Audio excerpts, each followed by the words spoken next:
اللهم صل على محمد وعلى آل محمد كما صليت على إبراهيم وعلى إبراهيم إنك حميد مجيد. اللهم بارك على محمد وعلى آل محمد كما باركت على إبراهيم وعلى إبراهيم في العالمين إنك حميد مجيد. Assalamu alaikum wa rahmatullahi wa barakatuh.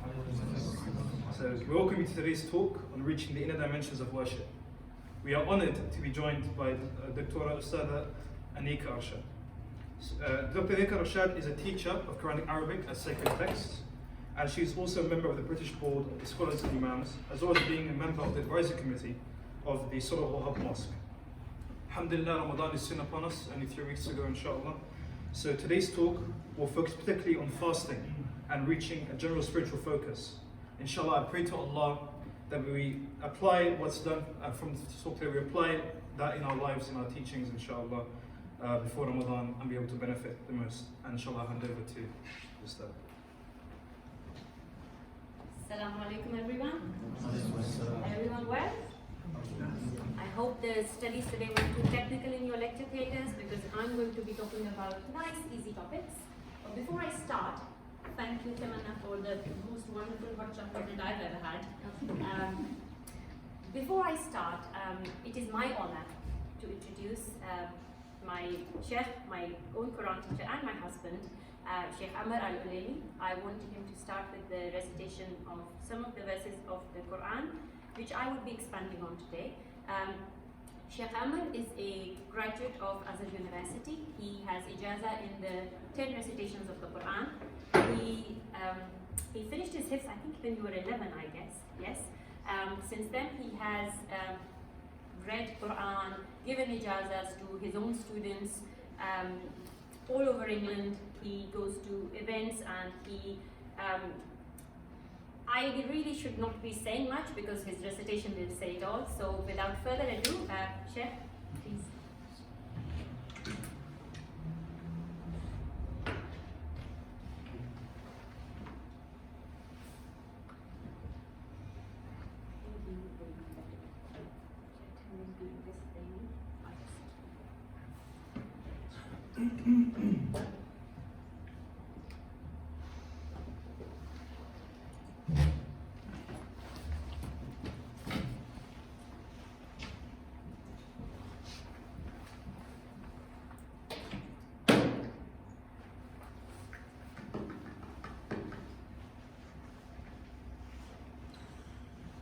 أعوذ بالله من الشيطان الرجيم.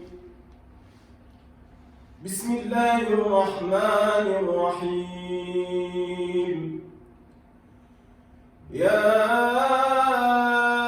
أيها الذين آمنوا كتب عليكم الصيام كما كتب على الذين من قبلكم لعلكم تتقون أياما معدودات فمن كان منكم مريضا أو على سفر فعدة من أيام أخر وعلى الذين يطيقونه فدية طعام مسكين فمن تطوع خيرا فهو خير له وأن تصوموا خير لكم إن كنتم تعلمون شهر رمضان الذي أنزل فيه القرآن هدى للناس وبينات من الهدى والفرقان فمن شهد منكم الشهر فليصمه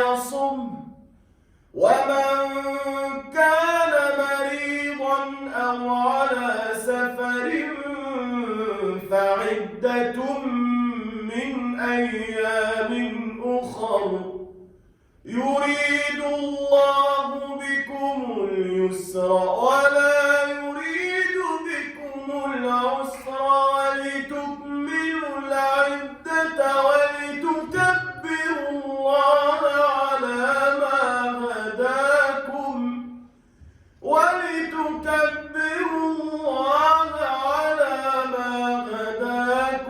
ولعلكم تشكرون وإذا سألك عبادي عني فإني قريب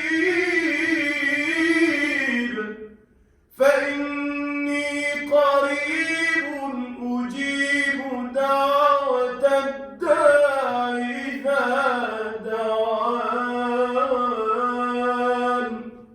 فليستجيبوا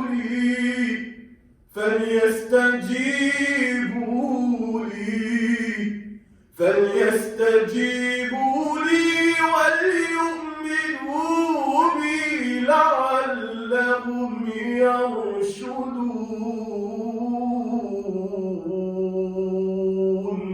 صدق الله العظيم.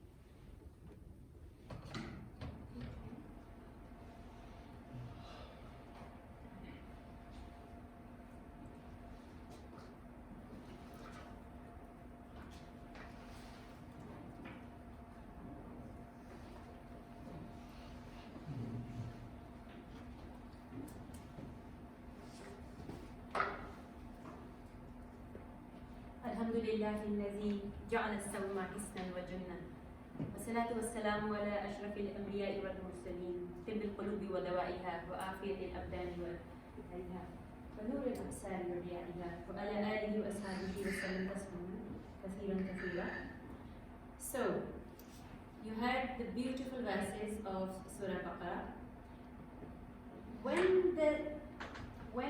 the shaitan, we're going back to the time when the shaitan asked Allah to give him respite. The shaitan asked Allah to give him respite till the day of judgment so he could beguile us. And Allah gave him respite. We all know the story? Yes? This is when he refused to do sajda to Sayyidina Adam alayhi salatu wassalam. Did Allah leave us without any protection against him? Of course not. We were given ample protection. But the most important thing that we were given as a protection against the guile of shaitan was as-sawm. Rasulullah sallallahu alayhi wa sallam said, as-sawm al-junnah. Fasting is a shield.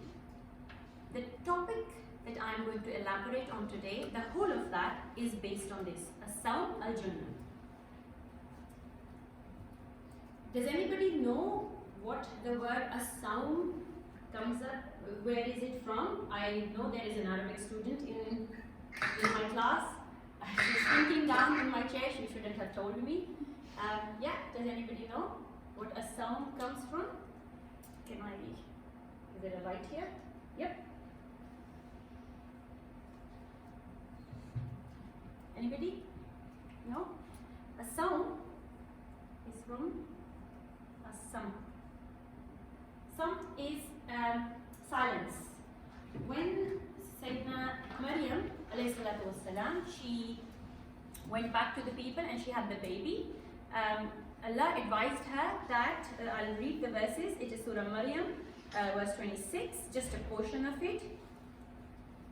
فَقُولِي إِنِّي نَذَرْتُ لِلرَّحْمَنِ سَوْمًا فَلَنْ أُكَلِّمَ الْيَوْمَ إِنْسِيًّا.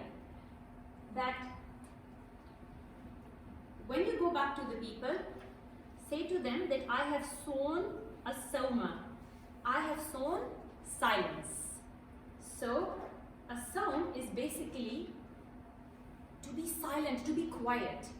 You need to be quiet to home in, to tune in with what is actually happening. And that's what fasting teaches us. It teaches us a spiritual quietness with which we can then work on our spirit.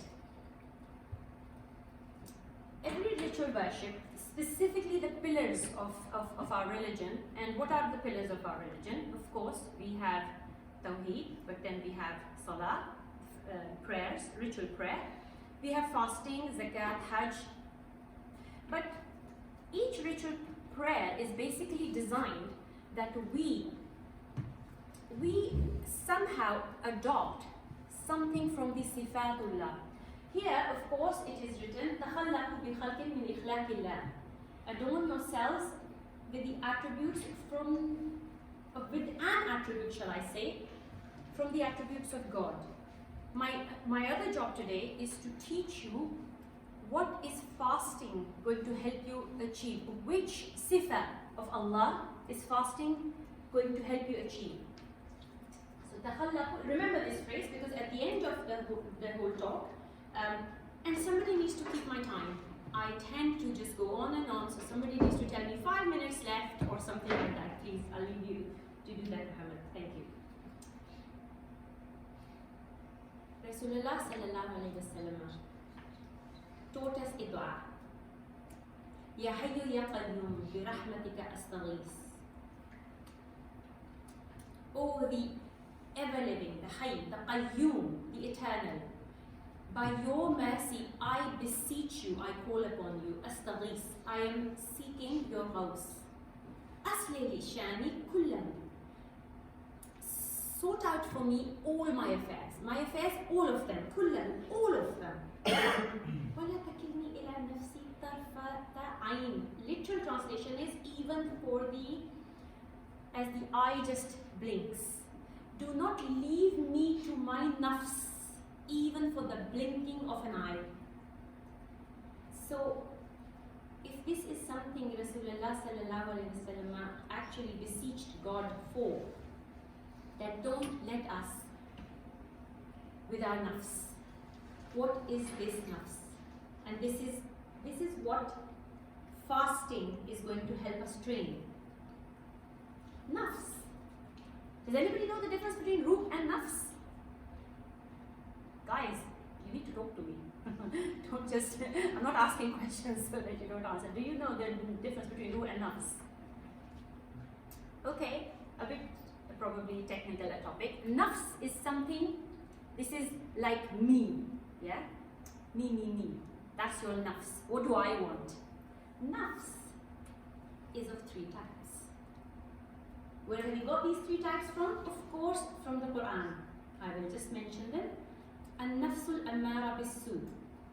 This is the nafs that just basically controls you. The second nafs, you've heard of this before? Yes? The second one is an-nafsul lawwama. And the third one is an-nafs al-mutma'inna. Al-mutma'inna. In Surah Yusuf, we hear of an-nafsul ammara bis-su. This is when the wife of the emir, this is now after the king finds out that he can decipher dreams. He's taken, Sayyidina Yusuf alayhi salatu wasalam is not taken out of the prison, but an investigation is happening, and the wife of the emir is called upon, and the king, now the pharaoh of the time, is asking, investigating what actually happened. So this is the words of the wife of the emir. Some call her Zulaykha, but we will not name names. So she says, وَمَا أُبَرِّئُ نَفْسِي. I do not seek to free myself from blame. إِنَّ النَّفْسَ لَأَمَّارَةٌ بِالسُّوءِ. For indeed, the self, the soul, here it is translated as soul, I translate it as self rather than soul, is forever inclined to do evil. إِلَّا مَا رَحِمَ رَبِّي. Except for those upon whom the Lord has mercy. إِنَّ رَبِّي غَفُورٌ رَحِيمٌ. So this is where we hear of an-nafsul ammara bis-su. The second time we hear of the nafs is when Allah Azza wa Jal swears an oath. This is Surah Al-Qiyamah. He swears an oath and he says, وَلَا أُقْسِمُ بِالنَّفْسِ اللَّوَّامَةِ. And whenever Allah swears an oath, and there is a la in the beginning, there is great emphasis on that oath. And Allah has always sworn an oath in the beginning of surahs by things that we should hold dear. Yes? Wal-fajr, wal-duha. Yes? All of these things. So when you hear this wa, this is the waw of qasm. Yeah, but wala, and this la is lam. Whenever you see it in the Quran, it is an extra, it's an emphatic lam. There is emphasis on what is about to be said, so please do give due attention. So this nafsul lawwama must be something that we need to know about. What is this nafsul lawwama? All of my talk today is going to be how we are going to train our nafs to go from nafsul amara bisu to nafsul lawwama. That's my talk today. It is the self-reproaching soul. It is a soul that is trying. And we are insan. We can only try. We will never reach this in this lifetime, at least us mere mortals. This is Surah Fajr. Ya ayyatuhun nafsul mutma'inna irji'i ila rabbiki radiyatan mardiya. This is the nafs which has reached that station. Is it possible for us mere mortals to reach this station? Well, yes, certainly we can strive towards it. It is a tranquil soul. It is a soul that Allah is pleased with, and it is pleased with its Lord. It is a soul that will enter Jannah. And I will discuss a little bit about this soul further on. So why am I explaining to you all these things about the nafs while we are supposed to talk about Ramadan? Ramadan, the word itself, is from Ramadan. I wish it was an easier way to do this, but it's so Ramadan is from Ra-ma-da. Ramadan means,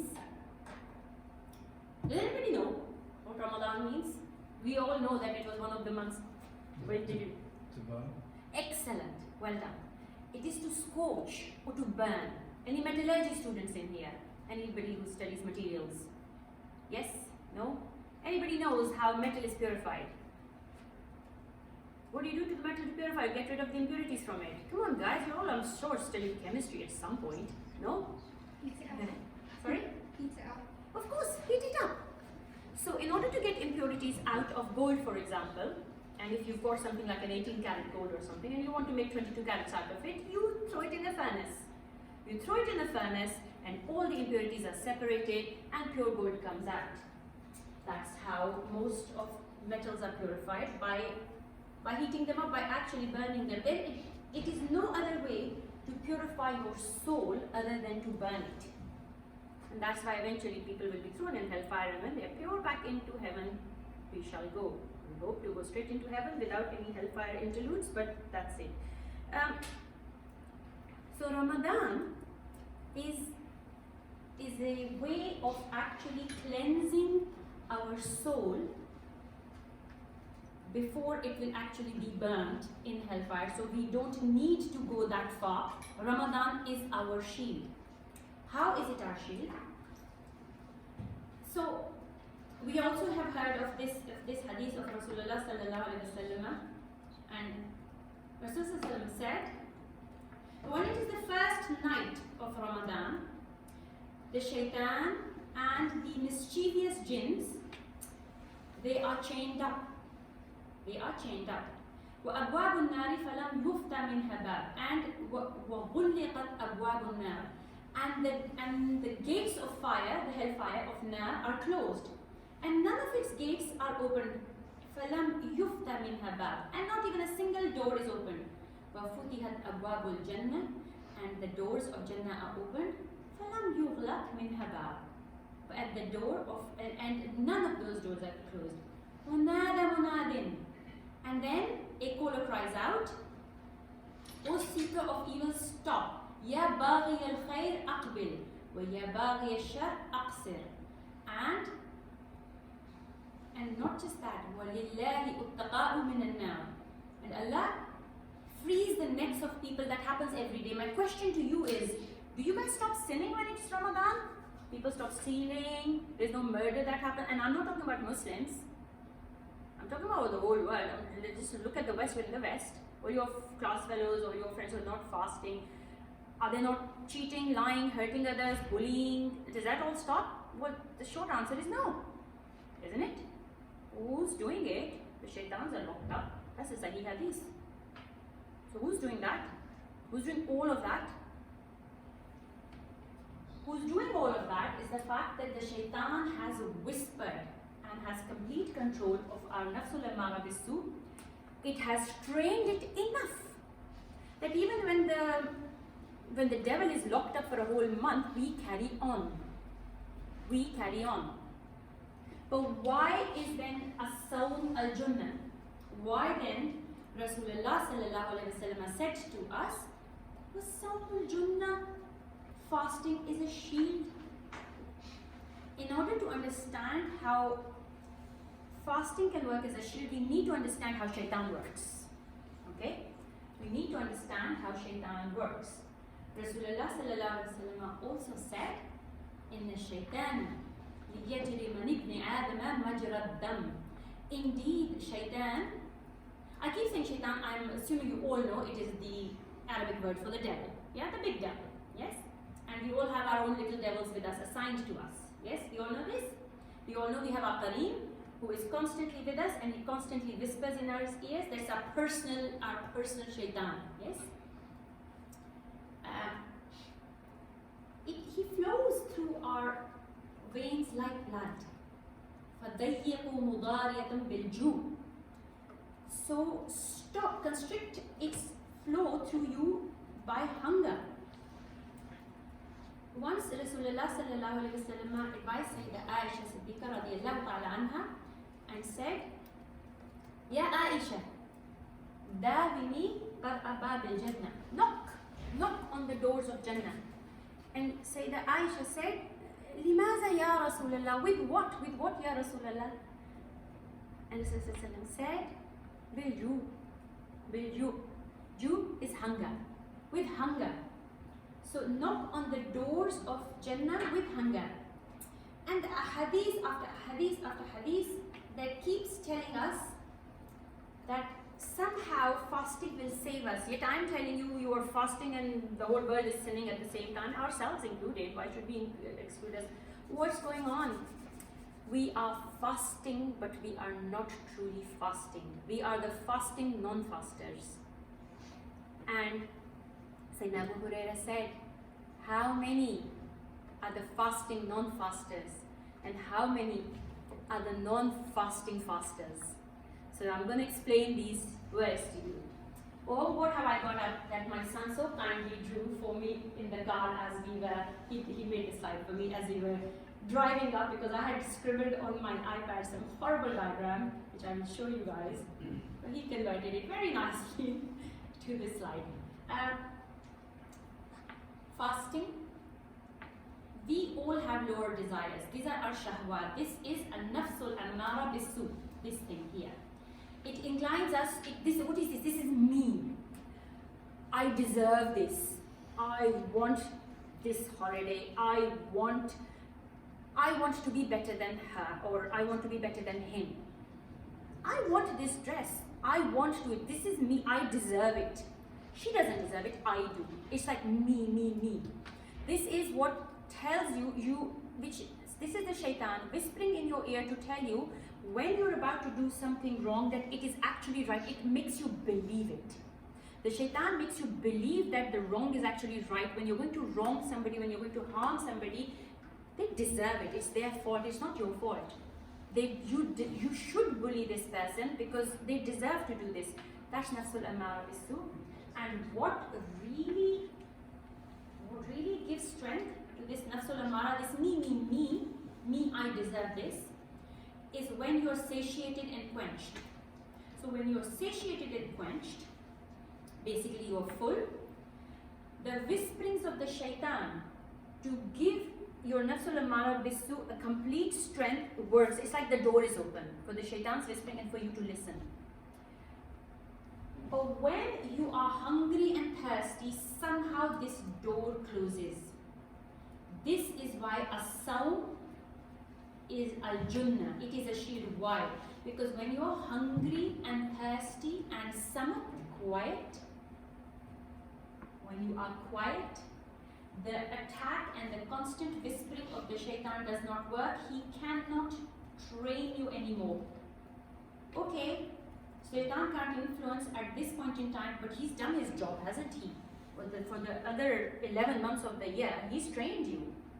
So what can you do in Ramadan to undo his training and retrain yourself such that when you leave Ramadan, the only thing that you're going to introduce back in your life is the halal, which was halal eating and drinking. Yes? So, what is fasting? Fasting is imsak. Imsak means withholding eating, drinking and marital relationships from sunrise to sunset. Eating is halal, drinking is halal, having relations with your spouses is halal. So what if a person who is leaving behind all that is halal in the fasting, in the appropriate time of fasting, only to all day indulge in which what is actually haram? And I will list for you all the harams that we do when we're fasting. And this is why we don't come out of Ramadan cleansed. We don't come out of Ramadan changed. We don't come out of Ramadan thinking, by God, this month completely changed my life. There are people, every Ramadan their life changes. For whatever, it changes. There are people like that out there. So why are we not those people? Let's see. So Allah said, and this is what the Shaykh recited, that fasting is prescribed for you. Ya ayyuhallazina amanu kutiba. It was written for you, upon you, as-siyam, the fasting. However, it was exactly how it was written for everybody who came before you, all the prophets and their followers that came before you. لَعَلَّكُمْ, perhaps you will become tattaqoon, mindful, heedful of Allah Azza wa Jalla. Allah did not just give fasting to us. This is an essential element of Allah's training of the human beings. That is by every prophet. Does anybody know what was the Psalm of Sayyidina Dawood? Psalm of Dahab.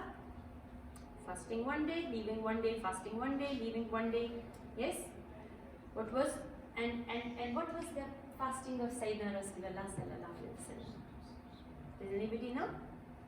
He would always fast the white nights, he would fast the prescribed days, and I mean there's a whole book that is written on the fasting of Sayyidina Rasulullah sallallahu alaihi wasallam, the Mondays and the Thursdays, all of that. So it's not just Ramadan, it's an essential part of our spiritual training. And it is for this reason that Allah says that, every deed we do we just get, if you do a bad deed, what do you get? You get one bad tick, yes, on your scale on the Day of Judgment. But when you do a good deed, what happens? Let me know how much, every good deed is rewarded how many times? Come on, guys, girls, huh? Every good deed is rewarded minimum 10 times. So you do one good deed, the reward is 10. You do one bad deed, the reward is, the expiation for that is 1. But up to from 1 to up to 700 times a reward can be given. Fasting, there is no 1, 10, 700, there is no number given to it. Because Allah says, فَإِنَّهُ إِلَّا السَّوْمُ فَإِنَّهُ لِي, for it is for me, it is for me, وَأَنَا أَجْزِي بِهِ, and the reward for it only I know. Why then such a distinction compared to prayer? Or you do a niyyah of prayer, I'm going to pray, you get 10 rewards there, done. We don't know what we are getting for fasting. We don't know its weight on the weighing scales on the Day of Judgment. Here, it takes me now to teach you what do I mean by spiritual fasting. Spiritual fasting is here. It is the Sawm of the Khusus. It is the fasting of the elect. Sawmul Umum is the fasting of the common man. What is the fasting of the common man? That on which the laws of fasting applies. The laws of fasting is basically, sorry, let me turn that off. The laws of fasting apply on the first type of fast, which is the fasting, I shouldn't say the common man, I said the fasting of everybody. When we take fiqh or jurisprudence, the law applies to the first type of fast. If you eat, it will break. If you drink, it will break. If you, do X, Y, and Z, the fasting will break. Things that break the fast. Yes? It's the first type of fast. All the laws, everything that you study in the fiqh books as you're growing up applies to this type of fast. It is the fasting where you don't eat and drink, no marital relations is from sunrise to sunset. If you have done that, tick box done. This is not a complete, a full package. Some of the khusus is the fasting of the elect. Fasting of the elect is when you fast in a way that if you break this fast, it will vitiate, I will repeat the words because I don't want people getting confused between the fiqh or the, it will vitiate the spiritual reward of the fast. What do I mean by vitiate the spiritual reward of the fast? That you will tick the box that if you go to a mufti or a faqih and say, was my fast complete? He will say, yes, it was. But if you truly look inwardly, did I actually fast that day? No. It is this type of fast that Rasulullah said that you get nothing from this fast except thirst and hunger. How many are those who fast and get nothing from it except thirst and hunger and no reward? And no reward whatsoever. So what is this fast? This is the fasting of the elite. And then the third one is, because I need to go into detail of this one, I'm just going to touch upon this one. Sawmul Khususil Khusus.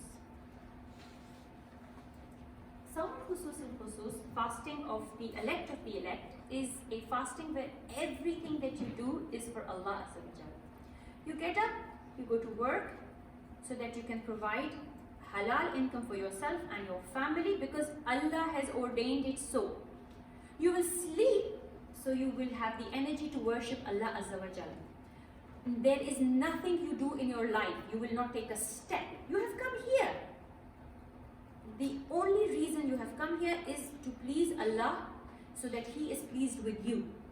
If you have any other intention, you are slightly falling short of this fasting. You are in a perpetual state of fasting all your life. When do you open this fast? Liqa ilallah. When you meet your Lord. When you will be in the presence of your Lord. When you die.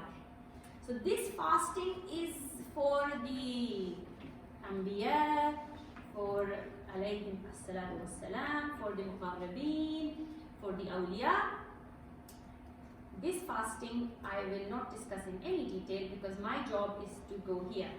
When we go from Nafsul Ammara Bisu to Nafsul Lawwama, we are going from here, from Sawmul Umum to Sawmul Khusus, the fasting of the elect.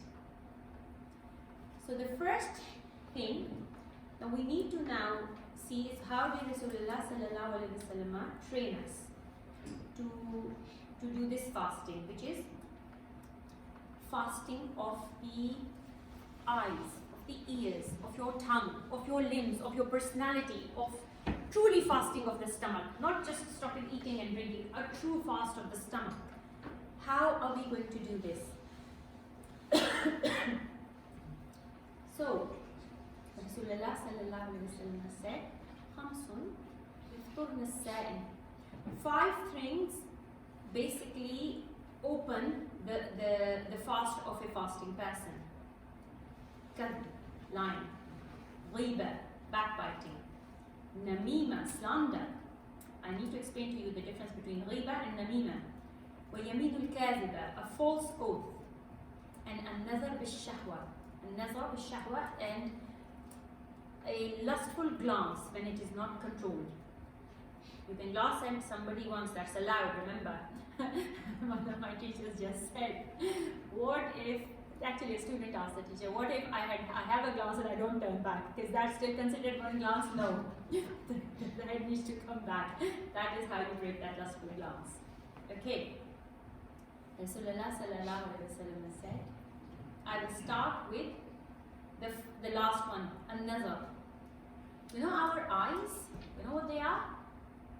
Our eyes are our direct windows or doors, I should say, to our soul. We get influenced more by what we see than any other organ in our body, than any other organ, I say. And this is why Rasulullah sallallahu alaihi wasallam said that your eyes, a sinful glance, an-nazar, sahmun masmun min sihami iblis. It is when you look at something, and I'm not just going to call it a lustful glance, I will say looking at anything here.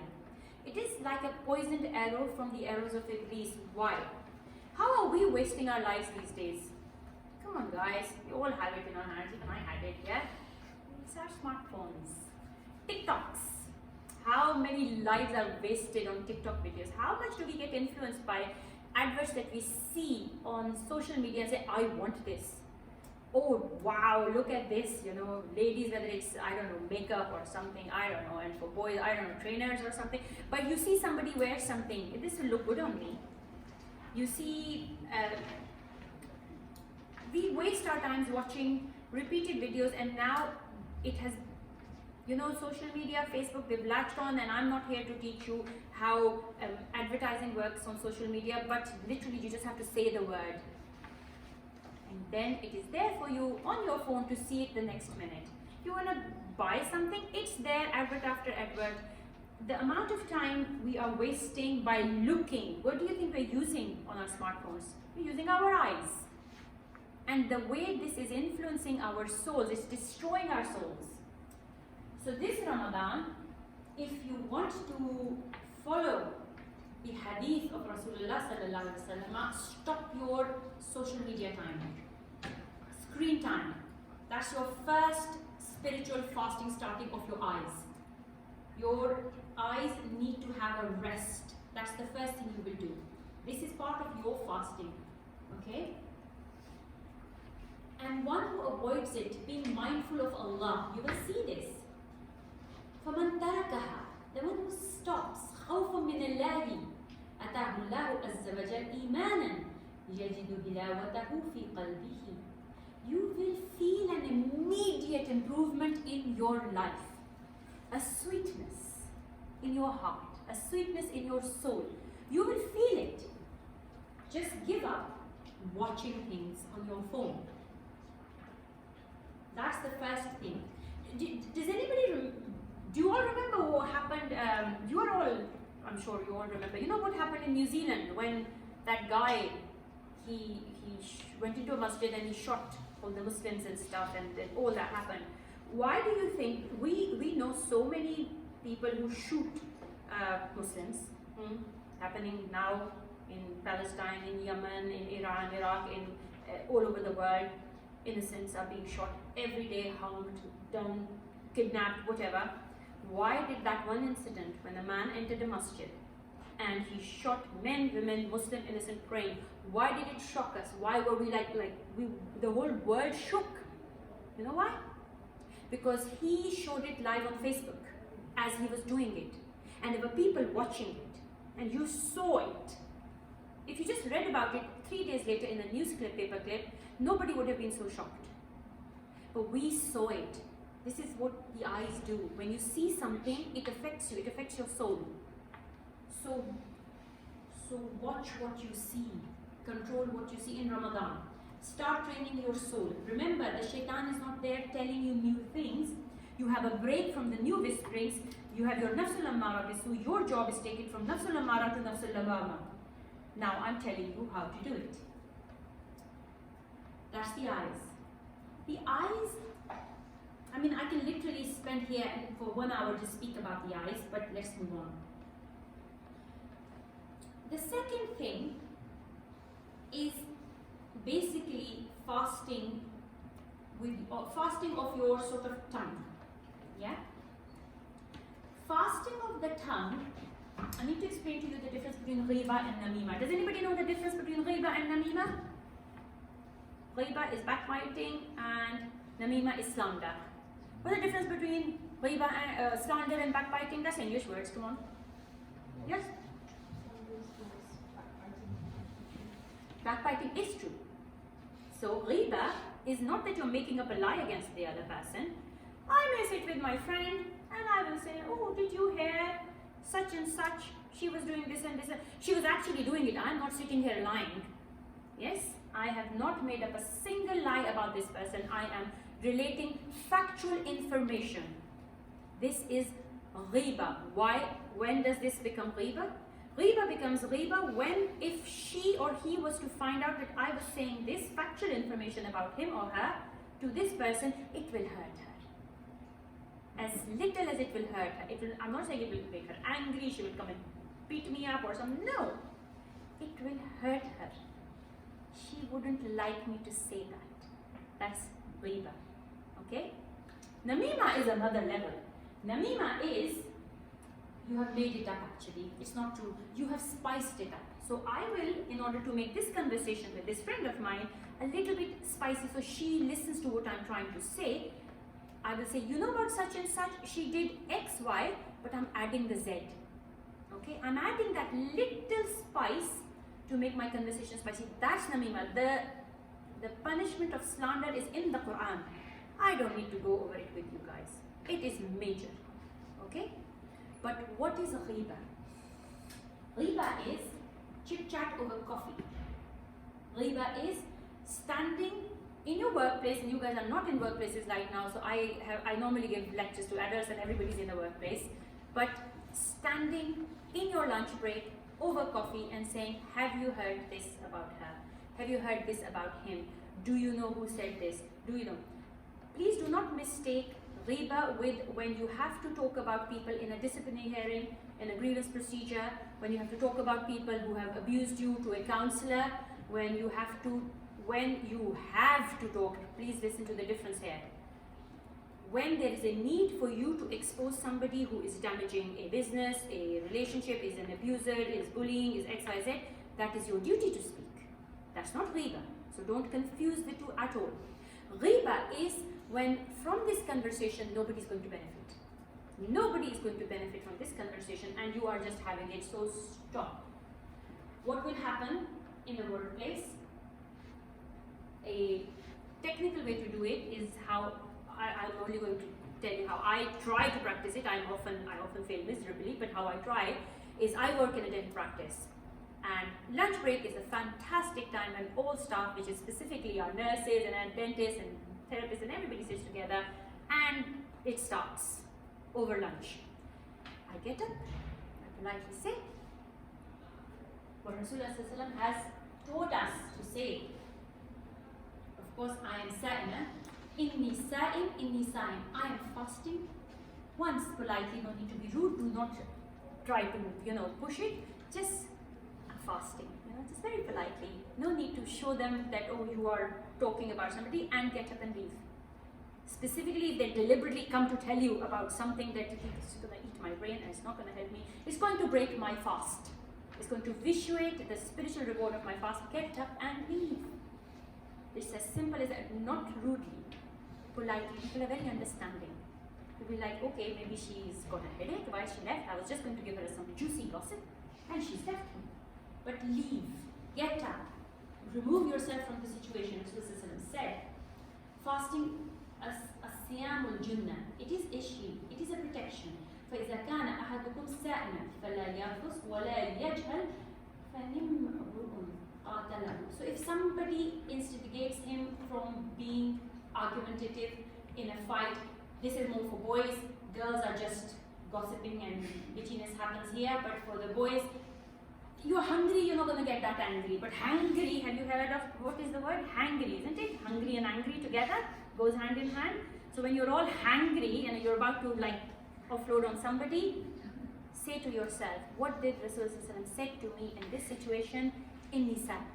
I am fasting, I am fasting. You learn nothing from me today, nothing. Learn 2 words, inni sa'im, I am fasting. And try to walk away from situations. This is the best advice I will give you in Ramadan, because we are not in an environment where it is not everybody's fasting. People are not fasting. sometimes you find like for example, sometimes there were times in my old big bed I'm the only one fasting. So obviously I have to get up and leave. Inisa, time sana. Okay? That's a very vivid story. Rasulullah sallallahu alaihi wasallam. Tell me when I have to stop. Okay. Rasulullah sallallahu alaihi wasallam is a Rasul al-Mu'allim. He is the best teacher sent to all of mankind. His teaching techniques were the best. He taught such that visual learners, auditory learners, kinesthetic learners all learned from his teaching techniques. But Rasulullah sallallahu alaihi wasallam always taught by visual explanations. Like for example, the Hadith Jibreel. We all know Hadith Jibreel. It is the Hadith that sums up our religion, Iman, Ihsan, Islam, all of that. Rasulullah used to teach Sahaba something important. When it was important, he would role play. There was always role play, and there was always teaching by visual learning because of the eyes. So what happens here? Two women are sitting in Ramadan. They are fasting, but one lady visits the other, and they end up talking, not namima. They are talking about a third person. It is ghiba, because this person, if he or she finds out, will not be happy with it. They haven't made up any lie. There was no spice added. There was no slander. They were talking, but as you will feel something in your fast. When you are fasting and suddenly you like, oh, I'm so hungry now, or I'm so thirsty. When you start feeling that, remember you have done something, that the spiritual reward of your fast is vitiated. When suddenly, because Ramadan has great barakah, Ramadan has great blessing, you don't feel it. You don't feel hungry, you don't feel, yes, after the first 3 days when the caffeine headache goes, that's when I'm talking about. You don't feel hungry, you don't feel thirsty. But on a day that suddenly, you're like, for no reason, why am I so hungry today? You know why that is? Because you've done something. You have done something to vitiate the spiritual reward of your fast. So these two women were sitting there, and suddenly they became so hungry that they started feeling ill, and they felt so ill that they told their relatives, we are going to die. That's how ill they became. So the Sahaba went to Rasulullah sallallahu alaihi wasallam and said, Ya Rasulullah, these two ladies, give them permission to open their fast, otherwise the serious damage will happen to them. Rasulullah sallallahu alaihi wasallam said, here's a bowl. It was a measured bowl. And of course Rasulullah sallallahu alaihi wasallam, he knows. So he said, ask one woman to vomit in it, and then ask the other. So this bowl was taken to these women. The first lady was asked, vomit in it. So she made herself sick, and she filled half the bowl. And then the bowl was given to the other lady, and she vomited, and she filled the other half, such that the bowl was full to the brim. Rasulullah knew exactly the amounts. That's why he gave that bowl. What was in it? Most of you know this hadith, yes?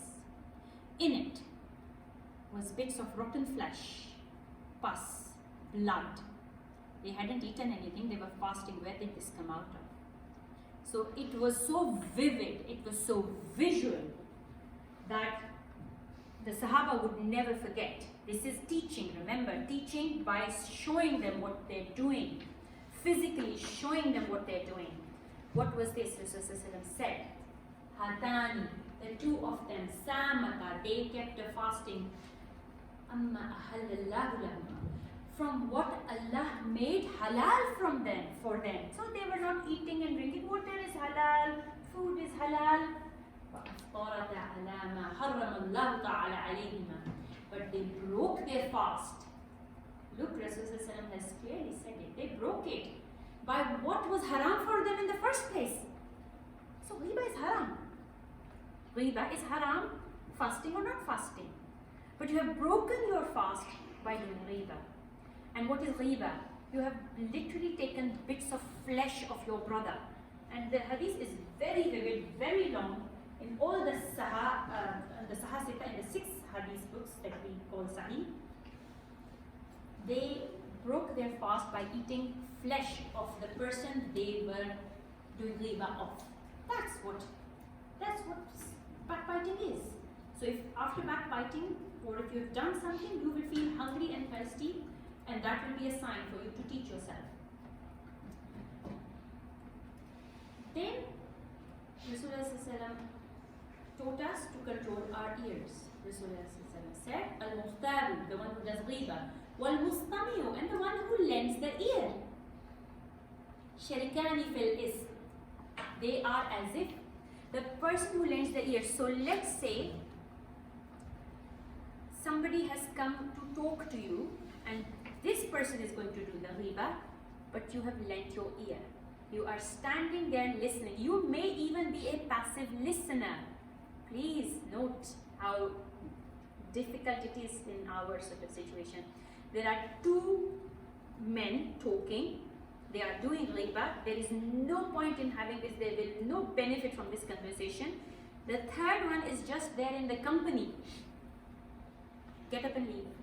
You don't have to listen to what they're saying. They're not talking to you, but you have lent your ear. Lending the ear is as bad. Sama'una lil kadhib. The ones who listen eagerly to kadhib. This is in Surah Al-Ma'idah. Akaluna lis-suh.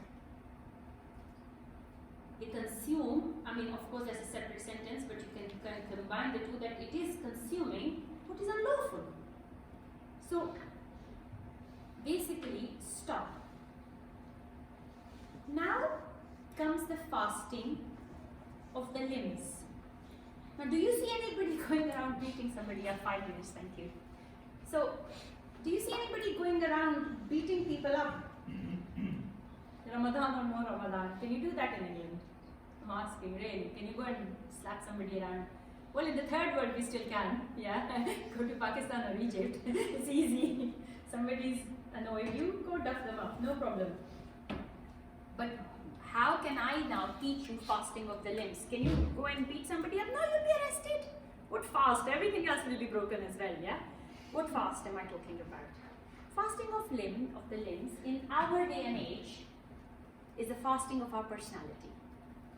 It's the fasting of our personality. We are all in positions of authority. We may be husbands, we may be older brothers, we may be older sisters. We will at some point become mother-in-laws, sisters. We can be bosses at work. We can have apprentices working for us. We can be husbands. If your personality is such that you think you're okay, you know, I'm all right, I'm training. Do not bully people with your personality. If you are fasting and you do not control your aggressiveness towards people who are under you, I'm not talking about standing up for yourself in front of a bully. I'm talking the opposite. If you are the bully, if you are the one who is going to be nasty to your younger brother or your younger sister or somebody who is working for you, and you're the boss and you just like showing your authority, or you are the head of something, fasting of your personality by fasting of the limbs, it is fasting, control yourself. And because I only have 5 minutes, I will quickly sum it up. And then, so you fasted with your personality, your eyes and ears. Now what is fasting supposed to do? Fasting is supposed to stop us from excessively eating. So what is the culture? We have missed breakfast, we have missed lunch, but you know what we're going to do for dinner? We're going to have our breakfast, our lunch, our dinner, and some more. Yes? There are ladies, they start making the Asian innovators coming in here. The pakoras and the samosas start being made and frozen 2 months before Ramadan comes in. Yes? And they are ready. Food that has never been cooked all year will be cooked in Ramadan. Or we only eat that in Ramadan. There are drama serials that happen apparently more in the Arab world than in the non-Arab world that only happen in Ramadan. Eyes. So please, have one meal, and that meal should be simple. Only one meal. Do not have 3 meals to compensate for what you have not eaten. You have trained the nafs, you are trying to make it from amara bisu to lawama, you are trying your best, you have given it hunger, you have given it thirst, and what have you done? You have literally ruined it by giving yourself a full stomach, how are you going to train it? You have to feel a little hunger throughout Ramadan. A little hunger throughout Ramadan, because Rasulullah sallallahu alaihi wasallam said, فَمَا مِنْ وِعَاءٍ أَبْغَضُ إِلَى اللَّهِ عَزَّ وَجَلَّ مِنْ بَطَنٍ مَلِيٍّ مِنْ حَلَالٍ.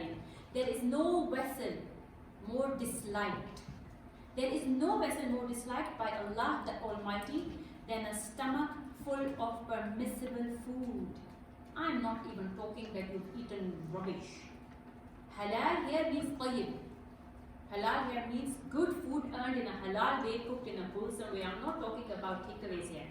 Even that's not permitted. Like good, wholesome, the nutritionist has given you this food, yeah? Even if you fill yourself up with the best of it, Allah dislikes it. Allah dislikes it very much. And then of course, Rasulullah said, indeed, fasting is a trust. إِنَّمَا الصَّوْمُ أَمَانَةٌ. What is amana? Allah said in the Quran, if you have an amana, fulfill it. I can't recall the verse, but there's a verse in the Quran that says, if you have a trust, fulfill it. Rasulullah says, indeed, fasting is a trust. فَلِيَحْفَظْ أَحَدُكُمْ أَمَانَةً. So everybody should get that trust. And I'm not here to sort of scare you that, oh my God, not a single one of my fasts has been accepted. I'm not here to do that. Zanna billahi khairan. Have good. Think of only good from Allah Azza wa Jal. But your heart should always be hung between khawf or raja, between fear and hope. At the end of Ramadan, always pray that, Ya Allah, I don't know if a single one of my fast was accepted. Please accept it. And I said to you, I will tell you which attribute of Allah Azza wa Jal you will get when you're fasting. It is as-samadiyyah. Adorn yourself from min sifatin min sifatillah, I should say, rather than khalaqu. How is Allah defined himself? If one of your non-Muslim friends who don't know anything about Allah come and ask you and say, okay, you say you Muslims worship Allah. Man huwa Allah? Who's Allah? Explain to me who's Allah. Can one of you do that? You're all Muslims. You're all coming to the talk as well. Come on. This is the first question a non-Muslim will ask you. It's a first question. Am I right? So I want to become a Muslim. Tell me something about the God you worship. Let's say it's a Christian friend. He says, oh, we believe Jesus is the Son of God. What do you believe about your God? How do you define your God? Allah has defined himself. He has not left us with the definition that he wants us to give. Pull. The kuffar did that. They went to Rasulullah sallallahu alaihi wasallam and said, what is the genealogy of your Lord? They said that to him. And Allah revealed, قُلْ هُوَ اللَّهُ أَحَدٌ اللَّهُ الصَّمَدُ لَمْ يَلِدْ وَلَمْ يُولَدْ وَلَمْ يَكُنْ لَهُ كُفُوًا أَحَدٌ. One of the defining attributes of Allah Azza wa Jal, by definition, if you want to tell somebody who is your God, he is one. We just know this, what Allah has told us, he is one. He is as-samad. What is as-samad? As-samad literally in lexicon means la jawfa lahu, somebody who doesn't have an inside. If you go to the Aboriginal word for God, it is somebody who doesn't have a stomach. The Australian Aborigines, their word for God is as-samad, because they know that there is somebody who is completely free of need of anybody, whereas all of creation is in utter need for Allah Azza wa Jal. That is a good explanation of the word as-samad. Books have been written on the word. I cannot stand here when I have less than a minute left to sum it up. But when we fast, truly, spiritually, we are in our hearts and in our body getting the quality of samadiyya, one of the defining attributes of Allah Azza wa Jal. So this is what you're aiming towards, to become as close to the attribute of as-samadiyya, to be the humble servant of as-samad. So I think I will end here. I am spot on time. سبحان ربك رب العزة عما يصفون وسلام على المرسلين والحمد لله رب العالمين. Questions. I have ended slightly short, but at least it will give us some question times. I can answer all your fiqh questions as well, because next week I'm teaching the fiqh of Ramadan to sisters specifically, but to a mixed audience as well. So,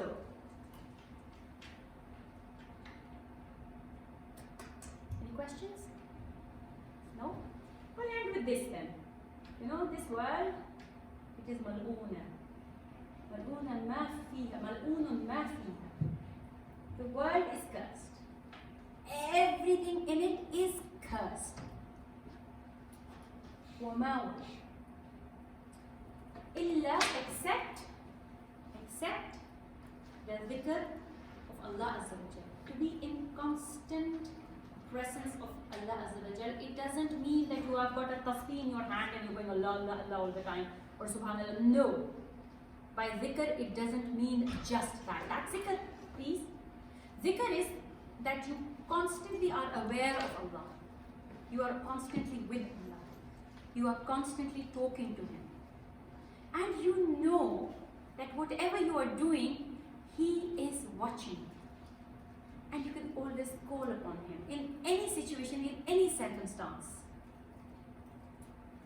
وَمَا وَلَا عَالِمًا أَوْ مُتَعَلِّمًا. So this should bring some real joy to your hearts.